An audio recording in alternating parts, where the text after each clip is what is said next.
Today we received the Ferrari 458 instrument cluster. So what we're going to do today is to try to fix the problem that, according to the customer, this display doesn't work. So we connect to our platform and see what happens. The other lights work, the left display works, but the right display is completely black. There can be different reasons for this, so let's check it out. First we need to disassemble the cluster. Power off. So the cluster is made of two parts. One is this black one, which is already partly disassembled. One is this white one. There are some screws holding it on, so we need to remove the screws first. Speed up, we already removed some of them.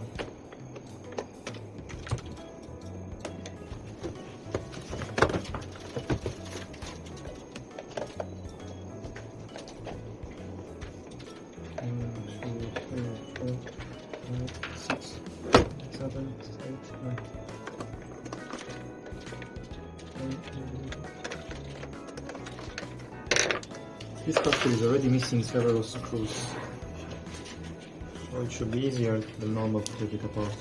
Need to unplug those buckles, then it comes out. It may take more effort if it wasn't open before, but in this case it was. So let's see what would be inside.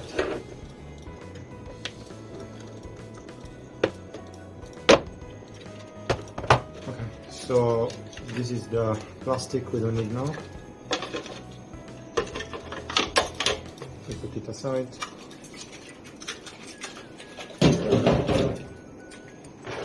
So now this is the actual cluster. Now we need to do, first of all, remove those panels. Be careful to not damage these pins over here, here and here, and put it aside. Same thing here. You can also help yourself with a small screwdriver.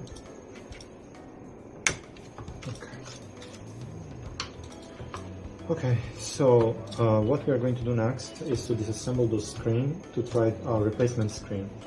For the 458, we use this type, which is an aftermarket 458 display we make. But for the 458 Speciale, we actually have to use another type, which is this 488 one. This one is used both on the 488 and on the 458 Speciale. We also have, this is our original new screen. We also have original new screen for other Ferrari clusters. So for example, this one is used on, this one is used on 812, F8, and some others. So for the 458, this one is an Italia, so we will need this display. So to remove the display, we need to use a small screwdriver, and then we need to pull this part out from its position. The places where we pull from is here and here usually, because here and here we are too close to those openings in the plastics. It's likely we're going to break the plastic. And if it was this side, then it's the same logic. Here and here is the most important part. So let's try to pull it out.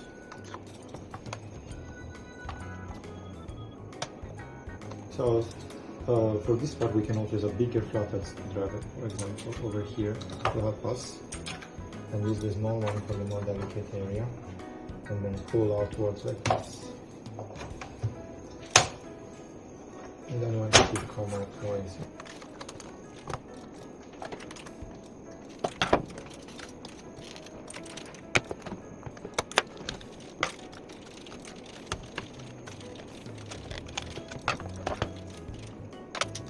Okay, so this is the display. And as you see, it is connected to this golden connector. Normally when the display is black, either the display is broken or this connection has some problem. But as I see, it doesn't look like there is any oxidation or damage of any kind. So we will continue with our original plan, which is to replace the display. To open the display, we need to remove it from the casing. Inside the casing there will be another PCB. That PCB can also be faulty. So first of all, we need to open this casing. There are 4 screws over here.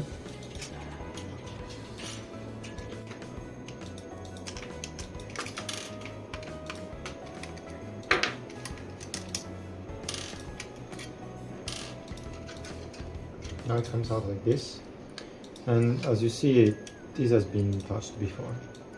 There is flat, there is adhesive. No. So as you see, this flat connector has been repaired, and the result is probably why the screen is black now. Because as you see, this connector is not really connected as it should be. You see, it can come loose on its own.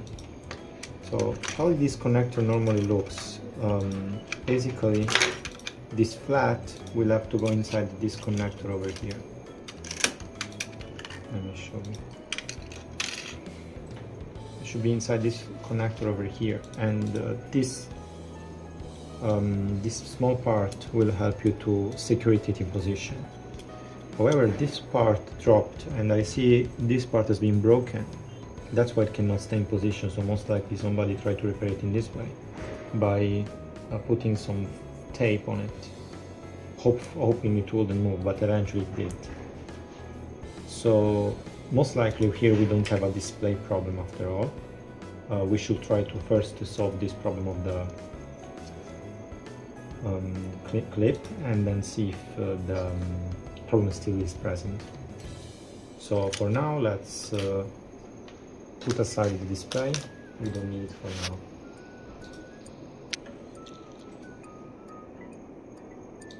Here we can continue disassemble to check if there is anything touched also on the bottom of this layer, because since it has been already touched, we may as well want to see that.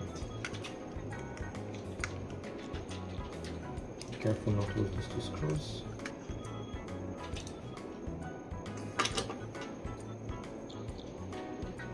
This is aluminium, so what happens is that sometimes this enclosure needs a little bit of effort to take the screen out of it, but it's not a big deal because you can put it back in position with a screwdriver.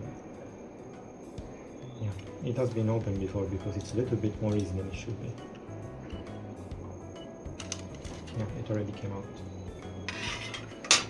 Okay, so if you want to change the display, this is the layer we need to get at. We disconnected the PCB from two flats. One is this one, and then the second one is the bigger one. This one over here.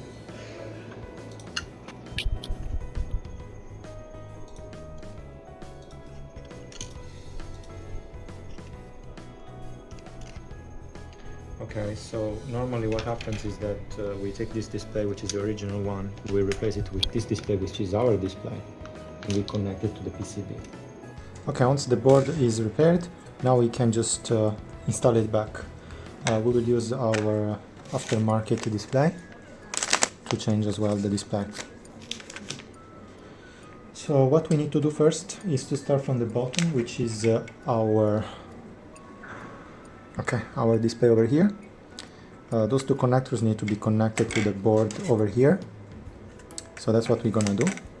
And on the back over here we have this stripe. We can use it to help us align it, but we don't have to.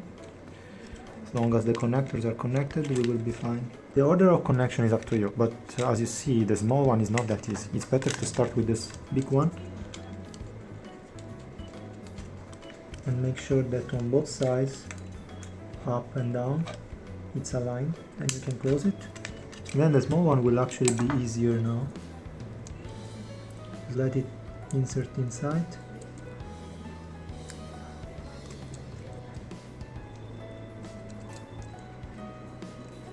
And then when you see it doesn't go any further, you can just close it.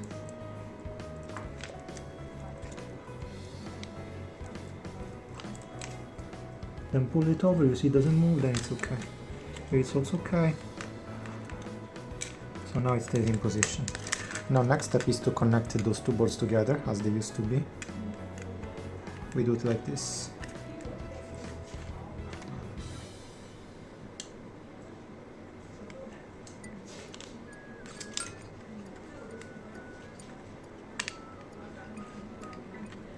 This is same logic like before.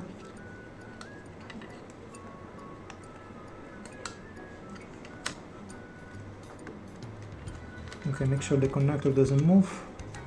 Now that this is done, the next step is to assemble basically. Now it looks like a book. Those two are connected directly, and there is another piece that goes before we close it. It's this piece over here. So basically this metal assembly and the PCB under align so the screws can go to connect to both of them. Just need to align it a little bit still. Then once this is done, the screws are closed and we can turn this one back on like a book, and we can use this plastic board to avoid that the PCB touch the ground, the metal directly. Then the screws will go from one place to another.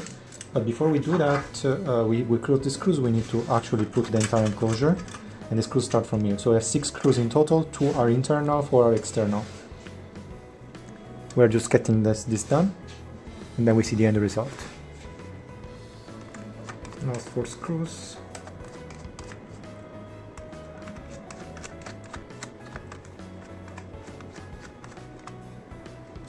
Okay, after installation, I put it back in position, put it down, okay. So now we connect the connector on the back with our platform. And then we give power to the platform from the 12 volt.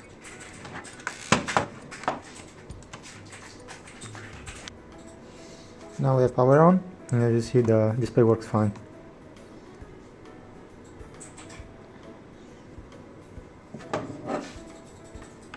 Turn platform off and the screen is off.